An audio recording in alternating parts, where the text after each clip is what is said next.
Well, guys, welcome to Downtown Ray Melo. You're listening to the Entertainment Report on iHeartRadio, live from Dubai for Friday, June 5th, 2020, delivering some major stories and trends going on in the world of entertainment and beyond. You can follow the show on Facebook, Twitter, or Instagram. Facebook.com/The Entertainment Report with Ray Melo. That's RAYMELO. On Twitter at The Enter Report, or on Instagram at The Entertainment Report. You can listen to the show anytime you want on iHeartRadio. Just go to iHeart.com or your iHeart phone app. Search for The Entertainment Report, and it'll take you to the page. Freestyle Loves Supreme, a hip-hop improv troupe co-founded by Lin-Manuel Miranda, is postponing the premiere of its Hulu documentary, We Are Freestyle Love Supreme. The group announced the delay Wednesday on Twitter amid ongoing protests over George Floyd's death. The film was slated for release on Friday.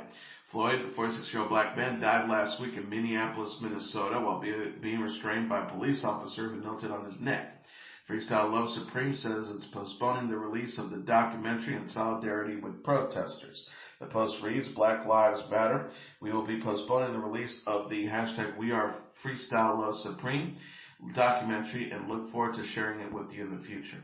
Freestyle Love Supreme recognized black artists and the pressing concerns of systematic racial injustice, intolerance, police brutality, and hate in an accompanying statement. The group said, we believe that through activism, understanding, and love, this country will realize that now is the time for lasting, real change and equity. The group added, we are Freestyle Love Supreme. We are for love. We are for justice. We are with you. Black Lives Matter, peace, love, and power. Miranda co-founded Freestyle Love Supreme in 2003 prior to the success of his musical Hamilton. The film follows the group's 2019 reunion performances. Regina King appeared on Jimmy Kimmel Live to discuss the death of George Floyd and why protesting is important to make real systematic change in America. King told Kimmel on Wednesday, I feel like the protesting that's happening is necessary. These most recent charges that just came up against the other 3 officers would not have happened without the protests. She continued, but we still have officers in Louisville who have not been charged for Breonna Taylor's murder, and there are so many other cases like that. I'm just convinced that the only way we're going to change is to get out and vote, and not just in the presidential elections, but on the local levels, and that means voting every year. King also discussed a conversation she had with her 24-year-old son about interacting with law enforcement. She says, I think in most black homes, it's not just a conversation. It's an ongoing conversation, and it never stops.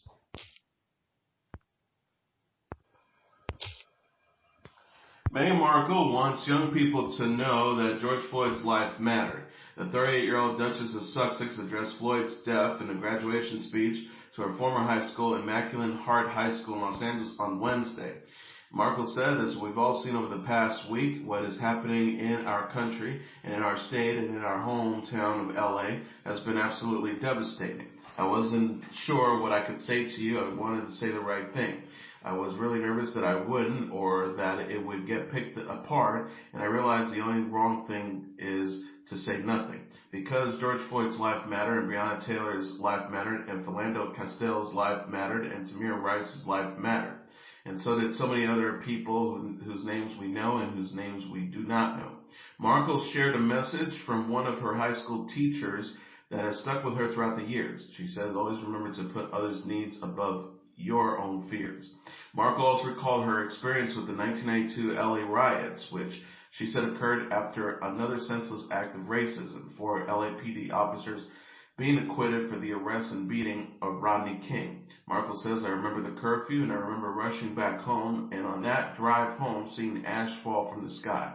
I remember seeing men in the back of a van holding guns and rifles, and I remember pulling up to the house and seeing the tree that had always been there completely charred. Those memories don't go away. She adds, I am sorry that in a way we have not gotten the world to a place that you deserve it to be. Markle called on the new graduates to help create change by leading with love and compassion and using their voices.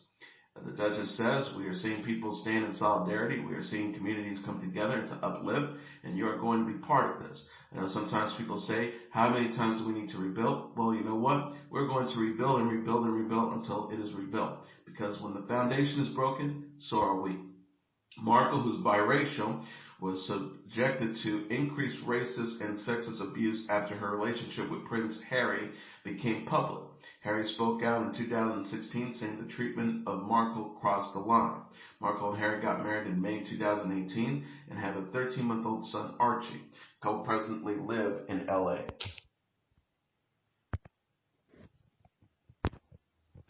Star Wars actor John Boyega joined protesters in London and gave a speech in support of the Black Lives Matter movement following the death of George Floyd.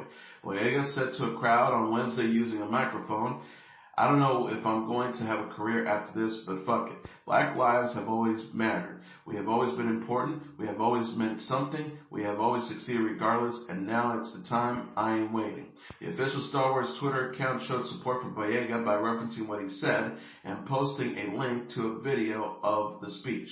The Star Wars Twitter account says, "The evil that is racism must stop. We will commit to being part of the change that is long overdue in the world. John Boyega, you are our hero."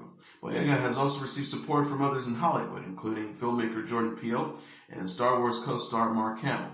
Peele tweeted, "We got you, John." Hamill said, "Never been more proud of you, John. Love, Dad." Rockstar Games announced it will be shutting down access to games Grand Theft Auto Online and Red Dead Online in honor of George Floyd. The shutdown begins on Friday at 2 p.m. Eastern Standard Time and lasts until 4 p.m. Rockstar Games said on Twitter, along a link to charities that defend civil rights, "Following the memorial, we hope you will join us in further honoring the many victims of American racial injustices by supporting their families, black-owned businesses, those marching on the streets, and coalitions through the organizations listed here." Rockstar Games is the latest video game company to show support for Floyd and the protests that have taken worldwide. Fortnite from Epic Games recently announced that Season 3 of the online multiplayer game will be delayed until June 17th, citing the death of Floyd and the protesters. Grand Theft Auto Online is the online mode for Grand Theft Auto 5, while Red Dead Online is the online mode for Red Dead Redemption 2. The British Academy of Film and Television Arts announced Thursday the nominees for the 2020 Virgin Media British Academy Television Awards and the British Academy TV Craft Awards, with Chernobyl leading the way with 14 nods. The HBO drama was nominated for lead actor for star Jared Harris, supporting actor for star Stellan Skarsgård, writer drama for Craig Mazin, miniseries, and more. Netflix's The Crown came in second with 7 nominations, including drama series, supporting actor for Josh O'Connor, and supporting actress for Helena Bonham Carter. BBC's Fleabag and Netflix Girl Haji each received 6 nominations each. Fleabag stars Phoebe Waller-Bridge and Sian Clifford were both nominated for female performance in the comedy program. Bridge was also nominated for writer comedy, and the series was nominated for scripted comedy. Girl Haji was nominated for drama series, lead actor for star Takehiro Hira, and supporting actor for star Will Sharp. The Television Craft Awards will take place virtually on July 17th, with the Television Awards also taking place virtually on July 31st. The full nominees can be found on the BAFTA official website.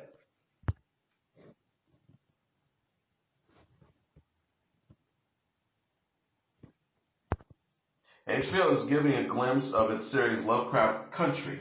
The network released a teaser trailer for the drama horror series Wednesday, featuring Jonathan Majors, Janice Smollett-Bell, and Courtney B. Vance. The preview shows Atticus, played by Majors, a black veteran, his friend Laisha, played by Smollett-Bell, and his uncle George, played by Vance, embark on a road trip across the U.S. in the 1950s in search of his missing father. Atticus says, "My father, he wrote me. Said we have a secret legacy, a birthright that has kept it from us. Lovecraft Country." During their journey, Atticus, Letitia, and George are threatened by police and a supernatural force. Lovecraft Country is based on Matt Ruff's novel of the same name. The book reclaims and subverts into the work of H.P. Lovecraft, whose writings reflect his white supremacist views. The HBO series is executive produced by Misha Green, J.J. Abrams, and Get Out director Jordan Peele. The show will premiere in August. Milwaukee's Summerfest 2020 music festival has been canceled due to the COVID-19 pandemic. The Milwaukee World Festival Incorporation Board of Directors made the decision to cancel the event on Thursday. Summerfest was set to kick off in June and was originally delayed to September. This was the first time Summerfest has been canceled in its 53-year history. Halsey, Dave Matthews Band, Guns N' Roses, and more were set to perform at the festival. The next Summerfest will take place in 2021. Refunds for Summerfest admission tickets purchased through Summerfest.com or Ticketmasters are available. Don Smiley, the president and CEO of Milwaukee World Festival, Inc., said in a statement, "Given the information available today and the uncertainty surrounding very large gatherings, we cannot in good conscience proceed with the festival this year. The immediate future presents multiple levels of risk for our fans, and we choose the side of safety." The COVID-19 pandemic has caused a number of concerts and music festivals to be canceled. The Coachella and Stagecoach music festivals in California have been postponed until October. Joe Exotic on Thursday weighed in on a ruling that handed the zoo at the center of the Netflix documentary Tiger King to his rival Carole Baskin. The management team for Joe Exotic, born Joe Maldonado Passage, issued a statement regarding a judge's ruling to give Baskin control of the GW Zoo in Oklahoma. Maldonado Passage is serving a 22-year prison sentence for a murder for hire, plot against Baskin, animal abuse, and other charges. His management team wrote, "This ruling is yet another emotional blow to an already fragile Joe, who has spent the past 3 straight months in solitary confinement. He has been completely unable to defend himself." Maldonado Passage's lawyers added that his legal team planned to file an appeal against the ruling. The ruling on Monday awarded Baskin's Big Cat Rescue Corporation control of 16 acres of land in Garvin County, Oklahoma, that hosts the zoo in addition to several cabins and vehicles. A judge ordered the Greater Winewood Development Group, LLC, formerly owned by Maldonado Passage, to vacate the zoo land within 120 days and remove all animals. Kane Brown is back with new music. The 26-year-old country music star released the song Worldwide Beautiful on Thursday. In the new song, Brown shares a message of hope, love, and unity. He sings, "At every show I see my people. They ain't the same, but they're all equal. One love, one God, one family. We ain't that different from each other. From one to another, I look around and see worldwide beautiful." Brown says on Instagram that he's donating proceeds for the songs to the Boys and Girls Club of America. He wrote, "I'm releasing this song early that I've been holding on to for a year. I'm hoping it will bring us together during this time, and proceeds are being funded to the Boys and Girls Club." Brown released the song amid the coronavirus pandemic and in the wake of the George Floyd death. Brown promoted understanding, unity, and peace in a tweet Monday. He wrote, "We will never see peace in this world until we all see each other as people. We will never understand each other when you have people on two different sides. We have to become one to be at peace." Brown released his second studio album, Experiment, in 2018. Amy Grant is recovering after undergoing open heart surgery. Grant's rep gave an update Wednesday after the 59-year-old Christian music singer had surgery to correct partial anonymous pulmonary venous return, a rare heart condition she has since birth. The rep said on Facebook, "Thank you for so many of your prayers today. Amy is out of surgery, and the doctor said it could have not gone better. We would ask for continued prayers of the days, weeks, and months to come as she makes a full recovery." Grant's rep also posted an update on Instagram. The post reads, "Thank you for all the prayers today. Amy's heart surgery went well, and she is recovering in the care of a great team of doctors." Grant learned that she had a PAPVR after having a heart checkup in February. She shared the news February 12th on Twitter during the Heart Health Awareness Month. The singer says, "The first good news is that I am completely asymptomatic. The second good news is that it's fixable, so instead of concerts and camping trips this summer, I'm going to take care of my heart." Grant released her 15th studio album, How Mercy Looks From Here, in 2013. She's known for the singles Wise Up, Stay a While, 1974, and Say Once More. Sturgill Simpson will perform a live stream concert at a show of gratitude to fans who donated to his recent fundraiser. The country music star said on Wednesday on Instagram that he will perform a free virtual show Friday at 8 p.m. Eastern Standard Time from the Ryman Auditorium in Nashville, Tennessee. Musicians Stuart Duncan, Mike Bubb, Sarah Hull, Scott Vestel, Mark Howard, and Miles Miller will join Simpson for the one-hour show. Recently, Simpson helped raise $250,000 for the Music Care COVID-19 Relief Fund, Equity Alliance, Nashville Tornado Relief, and the Special Forces Foundation. Simpson said Wednesday, as a show of appreciation for your efforts, I will be performing a one-hour live stream concert as promised this Friday evening. Fans can watch the show on the Nugs.tv and Simpson's Twitch account and YouTube channel. Simpson tested positive for the COVID-19 in April, but has since recovered. Simpson released his fourth studio album, Sound and Fury, in September. The album features the single Sing-Along.